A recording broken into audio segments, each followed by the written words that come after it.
Diversification के बारे में बात की थी, आपने समझाया भी अच्छा था, लेकिन क्या इस एसआईपी में कोई रिस्क है क्या? देखिए जनरली एसआईपी में वैसा कोई रिस्क नहीं है। सबसे बड़ी चीज़ जैसे मैंने आपको शुरुआत में भी कहा था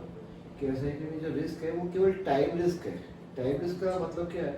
कि आज आपने इन्वेस्टमेंट चालू किया एसआईपी में, हर मंथ चाहे कोई भी अमाउंट, चाहे ऐसे हम लोग जैसे बात करते हैं कि पर मंथ हम 10,000 रुपये पर मंथ अगर इन्वेस्टमेंट करते हैं जी 20 साल के लिए करते हैं, तो आज ये देखिए कि जनरली आपको 12 महीने के बाद में या 2 साल के बाद में हो सकता है जैसे 12 महीने के बाद में आपके 1,20,000 रुपये जमा होगा,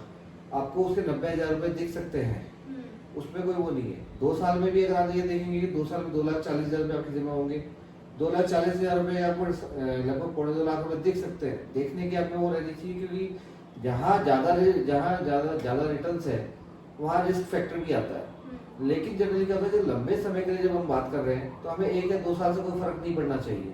जब हमारा जो टाइम हमने ये पहले डिसाइड किया है कि मुझे लंबे समय के लिए पैसा लगाना है, बल्कि वो जो समय आता है जिस समय हमने इन्वेस्टमेंट किया है, और ये जो मार्केट में जैसे उतार चढ़ाव, जो मैंने पहले लास्ट टाइम में भी आपसे कहा था कि मार्केट में उतार चढ़ाव जो होता है तो वो बल्कि आपके लिए ज़्यादा अच्छा होता है, क्योंकि उस समय आपका जब पैसा जब भी इन्वेस्टमेंट होगा तो आपको नंबर ऑफ यूनिट्स जो है यूनिट्स से ज़्यादा इकट्ठी करनी है। आप तो ये देखिए कि मार्केट जितना ज़्यादा टूटेगा उतनी ज़्यादा आपको यूनिट्स इकट्ठी होनी है आपके पास में। आफ्टर ऑल जब लास्ट में जब भी 20 साल का जब भी टाइम पीरियड होगा, उस समय आपको 20 साल या 25 साल जितने लंबे समय का आप रखेंगे, उस समय भी जो है वो यूनिट से मल्टीप्लाई होकर आपको पैसा मिलने वाला है। तो आप एक चीज नॉर्मली एक चीज देखिए कि इंडिया की इकोनॉमी है, इंडिया की इकोनॉमी बहुत स्ट्रांग है। आज हम लोग देख रहे हैं कि अपने चारों तरफ कितना डेवलपमेंट हो रहा है। तो ये क्या जनरली जितने लंबे समय तक आप इन्वेस्टमेंट करते हैं उतने लंबे समय में आपका जो भी आज आपकी यूनिट की जो रेट है, एनएवी की जो रेट है, वो एनएवी की रेट आज सपोज करो कि आज अपनी एनएवी की रेट आपकी 20 रुपए से ली आपने, अगर मार्केट टूटता है तो 15 रुपए में मिलेगी, आपको 18 में मिलेगी, 12 में मिलेगी, 10 में मिलेगी, तो उस समय आपको थोड़ा सा घबराहट जरूर होगी, लेकिन आपको नंबर ऑफ यूनिट्स काफी मिलने वाली है। और वो यूनिट जो आज आपको 15 रुपए में मिली है, आज से 20 साल के बाद में वो 15 रुपए नहीं रहने वाली है। आप भी खुद अगर देखिए कि आज से 10 साल पहले अगर कोई चीज थी, अगर 10 रुपए की चीज थी तो आज 25 रुपए की चीज है।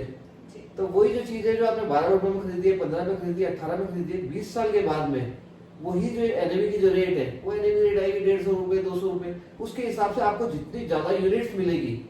उसके हिसाब से पैसा मिलना है। और सबसे बड़ी चीज है कि मार्केट में जो उतार चढ़ाव होगा, इसको हम लोग हमारी लैंग्वेज में कहते हैं रुपी एवरेज कोस्ट। रुपी एवरेज कोस्ट का मतलब क्या होता है, मार्केट हमेशा जिगजैग चलता है। जब भी आपका मार्केट जब डाउन होगा तो मेरे हिसाब से आपको क्या करना चाहिए उस समय, अगर आपके पास एडिशनल अगर कोई सेविंग्स हो, जो पैसा आपके पास में लंबे समय के लिए पड़ रहा है, इस तरह का पैसा है जो आपको आवश्यकता नहीं है 5-7 साल, 10 साल, 15 साल, उसमें आपको टॉपअप और करना चाहिए।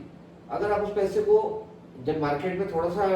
डाउन आता है उस समय अगर आपने पैसे को डाल दिया तो वो पैसा बहुत जल्दी ग्रो करेगा आपके लिए और वो बहुत अच्छा पैसा बनेगा।